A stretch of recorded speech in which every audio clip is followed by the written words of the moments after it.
All right, all right, all right. Welcome back to the Dental Domination Podcast. My name is Dan Bryan. I'm the co-founder of Dental. You already know that if you've listened to the show before, and I'm not going to bore you with the whole spiel about my company, because that is not what I want to talk about today. Today, I'm really excited to dig in with a special guest of mine, Dr. Charles Moser. We're going to spend some time talking about something that's really near and dear to my heart, which is how can we give younger dentists, those who are maybe considering private practice of their own, how can we give them a leg up in terms of competing with some of the big boys out there as DSOs move into the space and really begin to dominate?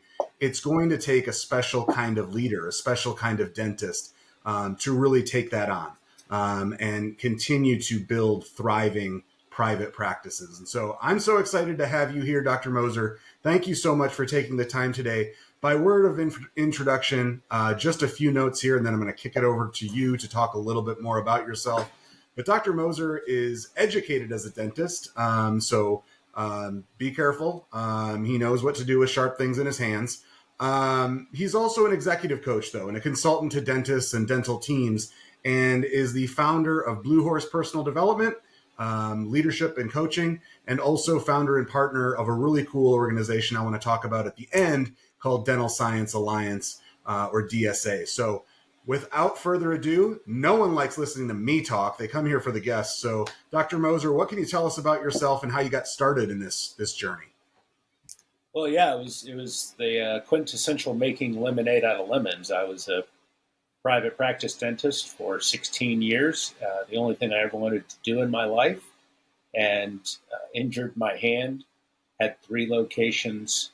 This was kind of before I knew the group practice situation. I might have done things a little differently, but sold my practices, went to work for a DSO, helped them grow to almost 100 locations, went through a couple of exits.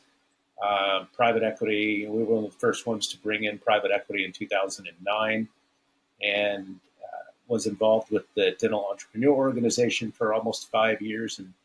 And so, yeah, it just ended up kind of, I built a path to take me here, as they say. And so here I am as an executive business coach. Awesome. Leadership is my passion.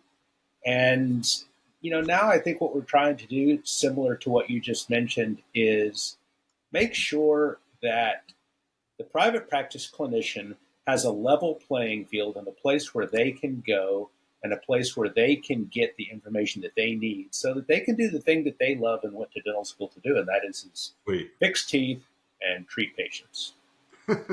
Yeah, and I want to be clear real quick because I feel a little bit bad, especially as I've heard all of your awesome accolades here in your experience. I am not anti-DSO, by the way. I just have I have a real soft spot in my heart for the little guys and gals. And so I'm just very excited to talk with you today. But you obviously have been there, done that. You know what you're talking about, and obviously come recommended by a mutual friend of mine, Janet Hagerman. She was on the show previously. So I'm really excited to dig into it, Dr. Moser. But to that end, let's kind of dig in here. So as you see the landscape right now, what are some of the biggest challenges that younger or even, maybe older dentists who, got started a little bit later, what are some of the challenges that new dentists, we'll call them, are facing right now as they enter the profession? Yeah, so starting from the 30,000 foot view, nothing has really changed from in the training of dentists, right? I mean, if you kind of look at when I graduated, which was, we were still pedaling in order to make handpieces go round and round back in those days. Nothing has really changed from the standpoint of that we are still educating clinicians. We are not educating business people. That has not changed. The dentistry's changed, right? I mean, some of the techniques and things like that has all changed.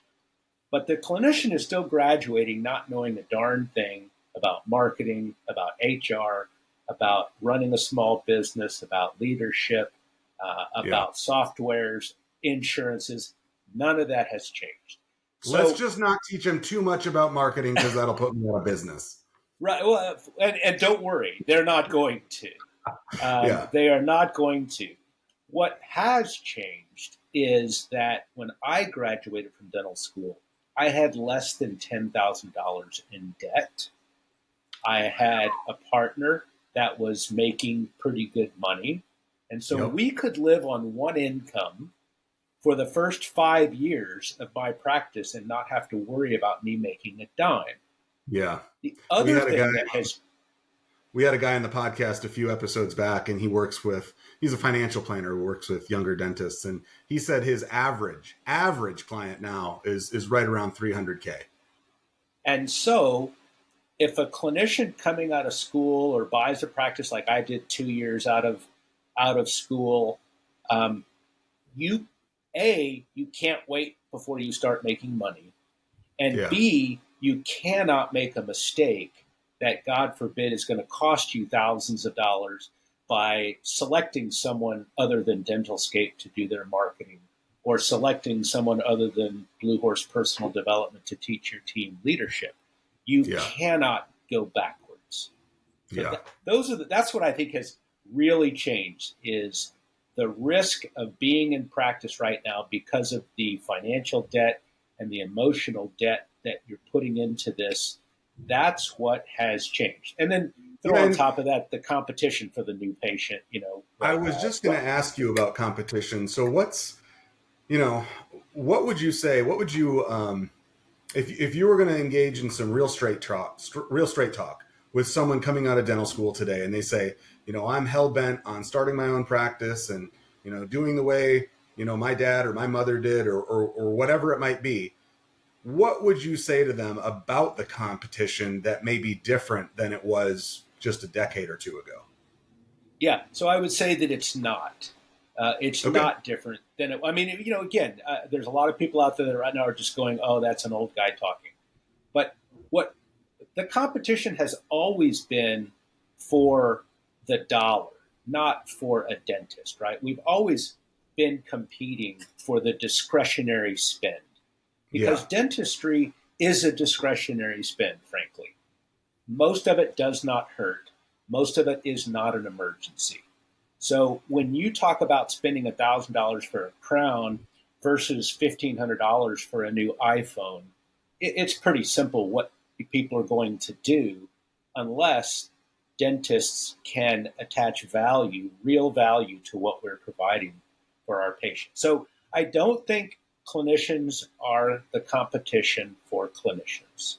Okay. I don't think that dentistry is a get rich quick scheme. It is a get Sure. rich slow scheme. Do you see any difference though in dentists coming out of school now, maybe hanging their shingle and starting out on their own, having to deal right away with, let's just call it what it is, practically limitless budgets of some of these DSOs that they have to throw up advertising on Google and all of that? Has that altered the game at all, or is that just? So the game has changed, and so let's be clear. Let's use the David and Goliath analogy here, okay? Because if you know the story of David and Goliath, it automatically puts in your mind that David is the underdog. But Yeah. the reality of it is that that's not the case. That's not really. If you look at the story, Goliath was actually had a lot of flaws. Okay, Yeah. Goliath was so big that he was immobile. Goliath was so big that in order to turn, it took multiple people to help him turn. Yeah. And the DSOs, while again, I am absolutely not anti consolidation. I really think that there is a place for this. I Sure. just think that the strategy has changed from David's perspective, from what you think is an underdog perspective. But the Yeah. reality of it is David is agile. David Yeah. doesn't have to run ideas through corporate to Yeah. make a change. David makes decisions very, very quickly and can pivot very, very quickly. So I think And you have to really understand where your strengths are so that you can be strategic about how you play the game with David. Yeah. Yeah. Well, I know, your company and your coaching programs, emphasize three really important components of a practice, and that's trust, accountability, and systems. I've heard you talk about that, and I think it's spot on. But let's again kind of zoom out here and look at a new graduate from dental school. So you have someone coming out. What are the qualities in a leader within a practice that you would say are most critical in determining their success? So number one is time. Um, Great leaders understand that knowing how to stay on time, work on time, show up on time, be on time, their relationship with time is the number one thing. If you Yeah. show up late to your office, I don't care. I know you write the check. I get it. And because of that, you think you get to be treated differently. But I mean, you get what you give in this life. And Yeah, so and if you want people to leadership show has up on time, you better be on time. I mean, yeah, you and have leadership to has a learn funny how to way do of it. trickling down, doesn't it? Yeah, it sure does. And so it's really difficult to look at somebody and say, hey, you're late when you are constantly 5, 10, 7 minutes late. I don't care. There's a Yeah, great expression that we've all heard, and that is I'd rather be an hour early than a minute late. been a minute Uh, late. Yeah, I mean, and just look, that's it right there, because ultimately, you cannot hold people accountable for things that yeah. you will not be accountable for yourself. And it doesn't matter if you write the check. It just doesn't matter. I'm gonna, That's number one. yeah, I want to kind of build on that real quick, and then I want to get into some other traits. But speaking of leadership by example, what do you think as far as what a dentist owner ought to know about the operations of their practice? Because obviously they're going to be hiring staff to specialize in one area or another. That's why they went to dental school, and a DA didn't, and front desk staffer didn't. But at the same time, leading by example means what to you in terms of a dentist knowing the true operations of the practice? Is there any insight that you can give us there? Yeah, Dan, that's a so nobody's asked me that question before, and actually, that's a great question. Sweet, Um, man, I appreciate yeah, it. no, that I'll take it. yeah, nobody's asked me that before. But it's really a good question because I think we've already talked about things that really haven't changed in dentistry, but this has changed. And that is again, in 1990, 1980, 1970, a dentist really could have a pretty solid grasp on everything that went on in their practice. Yeah, I don't think you can do that nowadays. There's no way a dentist can play HR executive, marketing executive, no, procurement executive, software executive. You just can't know it all anymore. And I think that might be, I think you've really hit on something here. That might be the biggest difference in 2020, mm, 2024. In today's practice of dentistry, the younger clinician is going to have to go out and get some help, a yeah, coach, a consultant, a mentor, yeah, something. They're going to have to trust somebody to say, you're going to have to take some of this off of my plate, train these people. Now, yeah, I'm going to learn how to be a leader and hold them accountable to certain KPIs, certain metrics, certain milestones. yeah, But you can't train everybody now. You can't know everything about your practice anymore. I think yeah, that's really a huge difference now. yeah, yeah. That's really interesting. Now you mentioned accountability. So we talked about leading by example and showing up on time, and holding yourself to the same standard as that of your staff. To that point, though, what are some strategies that you talk about and focus on when you look at accountability within the dental team, and what can a true leader do to instill that culture in the practice? Yeah. So first, let's clarify some language. The words responsibility and accountability oftentimes get used interchangeably. Hmm. And if they are in your practice, then it can create some problems. I Yeah, really don't care how you define them, but just when clients work with me, I'll get their team on a call and say, look, we are responsible for tasks. We are accountable to people or to teams of people. yeah, So think about that from a standpoint of your administrative team who is responsible for collections. Okay. yep, They're responsible for scheduling production. They're yeah, responsible for collections. but they are accountable to the practice, if you will, for Yeah. doing those tasks. Okay. So when it comes to meeting with somebody, the leader doesn't have to know how to collect money. They don't have to know the ins and outs of insurance reimbursement or how to file a claim or to renew a claim or to fight a claim. They don't have to know that. What they have to know is what are the KPIs that the person doing that job has to be held accountable for doing. Yeah. So the leader has to at least know, hey, we have to collect 93% of everything that is collectible. Now, that's after Right. you take discounts and things like that away from certain insurance plans. But we have to Sure. be collecting at least 93%, hopefully 95, 98 if you're awesome, right? So the Yeah. leader has to at least say to the person who's in charge of that responsibility, here are the 3 KPIs that I'm going to need you to report every week in our leadership meeting. And as long as these are going well, then I Yeah. trust that your department is going well. Yeah. I like That's that. accountability and responsibility. And so if a good leader can at least know what the top 3 KPIs are, or milestones or metrics, whatever you want to look at, what are the 3 things in each department that will determine if the department is running properly?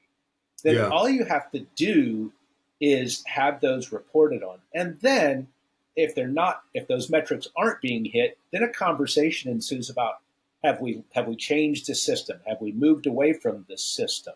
Yeah. What do we need to do to get those numbers or those baselines back into the proper relationship so that we're running I love smoothly? what you talk about, the difference between responsibility and accountability, and I think that's absolutely spot on. It does raise the question to me of delegation. Where do you see that kind of fitting in within this leadership structure within the practice? How can, you already said, and I agree with you completely, the dentist can no longer do it all. It's practically impossible. And you do need to build a team of advisors or mentors around you or coaches or whomever it may be to help you navigate that. But when it comes to putting the responsibilities into practice and then also reinforcing the accountability that you talked about, how does delegation work? And what would you advise dentists who may be hesitant to give up some control or that sort of thing? How does that play into all of this? Yeah, first of all, I don't find any dentist hesitant to give up control of a lot of things, frankly. I mean, they think they're control freaks, but none of them are doing their own collections. None of them are scheduling their own patients. That's fair. That's fair. You can be none of them are verifying patients for tomorrow. So I was going to say there's a lot of type freaks A dentists out there, but I don't think that means they want to be filing claims. I think you're right about that. Right. Yeah. So this is where I think the DSO world has really helped us out in making us understand that an org chart, a simple, basic organizational chart, is important even for someone who has one practice. Yeah. You need to know the 5 basic departments in your practice. There's essentially 5, 6 basic departments in your practice. And you need to have a name for those: HR, marketing, accounting, collections, production, blah, blah, blah. You need to have a basic understanding of what those 5, 6 departments are. And then you need to have an understanding of what job duties and expectations go into each of those boxes. And then it's a matter of assigning names to the box, no more than 1 name to a box. If you have 2 quarterbacks, you have no quarterbacks. Okay. So only 1 name per box. And then that box has 3 to 5 KPIs or metrics or milestones, whatever you want to call it, associated with it. So that's why I think, like I said, the DSO world consolidation has done us a favor by making us understand that I don't care if you're 1 practice or 100 practices, it gets more complicated, but nevertheless, having an org chart answers your question, making sure that you understand what are the major departments that we have, what are the roles, responsibilities, expectations, and KPIs for each one of those departments, and which name goes into the box. And that way, when Dan leaves me because he's outgrown his position as a solo practitioner's office manager, and I hire somebody else, I now get to say to that new person, here's your job description. Here's what you're responsible for. We'll find a way to train you on these things, and you really don't go crazy. It's not like this big total, chaos ensues, right? You just teed me up for the next topic I wanted to dig into. Real quick, you said, being able to hand off the playbook, so to speak, to the next person in that role, critical, mission critical. I'm all about SOPs and transition processes. So you're preaching to the choir here. But you just sort of hit on the next pillar that I wanted to get into, which is systems. Talk to me and our listeners, if you don't mind, about the importance of systems in the modern practice. Yeah, just had this conversation today. And by the way, I will give anybody any resource that I have.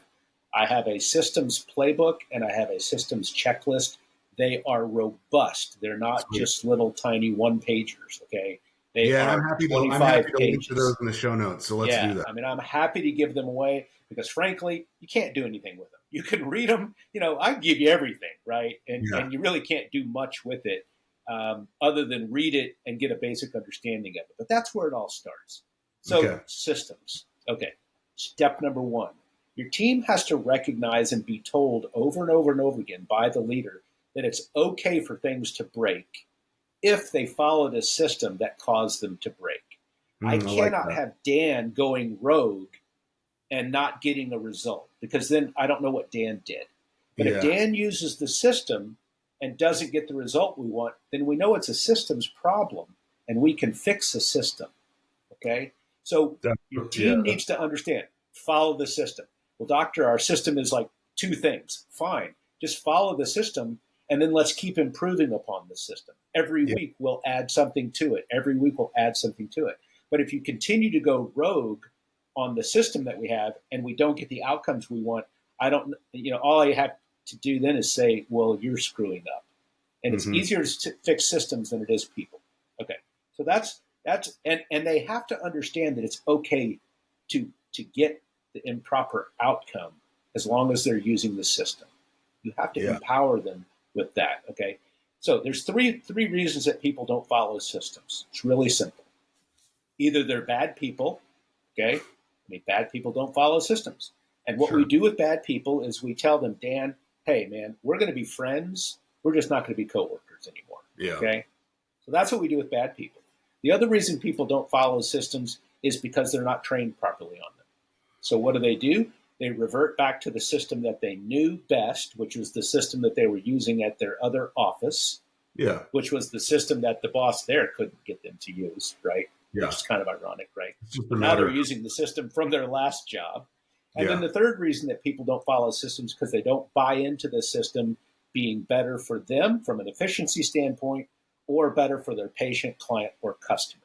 Because if I gave you a system and said to you, Dan, here's a way where you can get 100 new patients every month and you only have to spend 30 minutes a day doing A, B, and C, why would you not do that? I mean, of course you would do that, right? Yeah, so I understand the first two, the response to the first two, certainly the first one. The third one, though, the lack of buy-in or acceptance of the system, how do you tackle that problem? Yeah, so you're looking at your KPIs. It's the same thing. We're evaluating the result that we got, and we didn't get the result that we wanted. So we turn to the person that's in that box, and we say, what part of the result came from either you? Are you a lousy person? And they'll go, no, dude, I'm a great person. It's like, I've been working for you for 8 years. Okay, so we put that one aside. Are you well trained on this? Could you teach this to a new person coming in? Yeah. Are you an expert at it? I'm not an expert at it. Okay, I need you to be an expert at it. So we're going to go over the training again too. And then the third one, Dan, and I need an honest opinion on this because I value your opinion. I mean, you're a leader in this organization. Is this system efficient and effective either for you or for our client, our customer, or our patient? Is it the best system that we could be using to deliver the quality of care that we're trying to deliver? And I need an honest opinion on that, Dan. And that's Dan comes to me and says, you know what, Dr. Moser, I really know. I think this system's pretty stupid, actually. It's like music to my ears. Yeah. Because that means you have a better one in mind. You hope. Right? Yeah. I mean, or let's at least have the conversation. But that's how you go through that sequence of, and that's why it ties back completely into the org chart. It ties back into roles, responsibilities, metrics, KPIs again, which I think has all been really hammered home by the consolidation, by the DSO world. I mean, I think we owe them an enormous debt of gratitude for presenting that to us and making us aware that even in a private practice situation, it's still important in how to run a business. Yeah. Well, I want to kind of come full circle here as we're getting down to the end. But you had talked earlier about some of the traits, or at least one of the traits that dentists really need to be successful in this environment now, and that was leading by example and adhering to time and really understanding the message and the tone that you're communicating to your team. Just as we close on out here, your last thoughts on other traits that you would absolutely say are irreplaceable in a leader within the dental environment? Well, I would say that in conjunction with what we were just kind of talking about is vulnerability.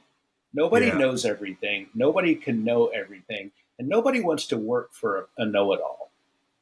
I mean, people nowadays really want to be heard. I think that's one of the things we're finding out with today's workforce. It's not a come in, work 8 to 5 and leave, work for 30 hours, get the gold watch. People want to be heard. They want to be empowered. They want to be accountable. They want to do a good job. And I think a leader who is humble and vulnerable and uses that to their advantage to say, like I just said to you, Dan, I don't know everything. You tell me what you think about this system. And Dan has the opportunity to say, I think the system's lousy. And then the leader says, you know what? I mean, it is lousy because I'm a dentist and I wrote a system on HR. And I don't know doodly about HR. So let's figure out how we're going to collaborate, and how we're going to create an HR system that's efficient and effective. And so I think you've got the ability to lead by example, show up on time, and then the ability to be a little bit vulnerable and humble and say, I don't know everything, and I really want to use my team to help me with things. You're on your way. You're off to the races being a great leader. Yeah, and vulnerability and humility, are sort of, they're non-exclusive by any means, and so they really work hand in hand. Well, I love what you said about that. Being humble and stupid is not good, right? I mean, just being no. I mean, I'm serious. I mean, people confuse vulnerability with being able to say, "Well, I'm a dumb, idiot, and I don't know everything." It's like, nah, don't go that far. I mean, it's not. Just say, hey, I mean, you're trained at what you're trained to do, and so you're vulnerable enough to recognize that you don't know what you don't know. Yeah, I think that's important. There's a distinction there. Good deal. Well, as we close on out here, Dr. Moser, you have just provided so many insights, and I can't thank you enough. What can you tell folks about the new venture that you've started, the Dental Science Alliance, and what that's doing for new and emerging dentists who may be considering private practice or own their own practice already? What's it all about? And would love to hear how people can connect with you if they wanted to take it to the next level. Yeah, so it's www.dentalsciencealliance.com, dentalsciencealliance.com, just like it's spelled, it sounds. Again, I saw a big need to level the playing field for someone with 1, 2, 5, 10 practices to compete with Goliath, if you will. And the one thing that all of my clients have always said is they want one-on-one coaching. And we created a platform where now your entire team, your office manager, your hygienist, your dental assistant, everyone on your team has access to, we have 20 expert coaches on our platform. Amazing. And we coach in 30-minute increments. So your hygienist can get on a call with Janet Hagerman, who you mentioned earlier, who I refer to as the hygiene whisperer.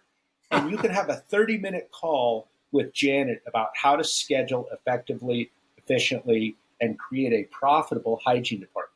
And the doctor, again, doesn't need to be on that call. The hygienist needs to be on that call. And then they report the findings to the doctor in one of those amazing leadership meetings, right? Yeah. So the Dental Science Alliance has 20 amazing coaches in just about every aspect of dentistry. It's $600 a month for the first 30 members. We launch in September. Okay. And people that want to get in touch with us can go to dentalsciencealliance.com, fill out a little information, and it's going to be the next big thing and coaching. That's amazing. Yeah, I love Yeah. it. And honestly, yeah, those first 30 spots, grab them while you can, because that sounds like a hell of a deal. Yeah. Well, Dr. Moser, thank you so much. DentalScienceAlliance.com. I will be adding that in the show notes, as well as links to some of those resources that you talked about as well. What's the best way for folks to get in touch with you directly if they wanted to reach out? Charles at DentalScienceAlliance.com. How's that? Sweet. For pretty easy, Easy right? as that. Easy as that. Sounds good. Well, Dr. Moser, thank you so much for stopping by today. If I have my way about it, I'd love to gently drag you back on at some point in the near Happy future. to. I've really enjoyed this conversation, and I appreciate you taking the time. Thank you so much. Certainly. Great. It's great to be here, Dave. And thank you all for listening. Thank you so much for tuning in again to the Dental Domination Podcast. We are here just about every other week, and really appreciate all of your 5-star reviews. Any comments that you have, please go ahead and leave those on Apple Podcasts or Spotify. Wherever you get your podcasts, I appreciate it. It is the best possible way that you can help us reach more dentists and help more people. So thank you so much. Thank you, Dr. Moser, and we'll see you back at it. All right. So what did you think? I thought that was good.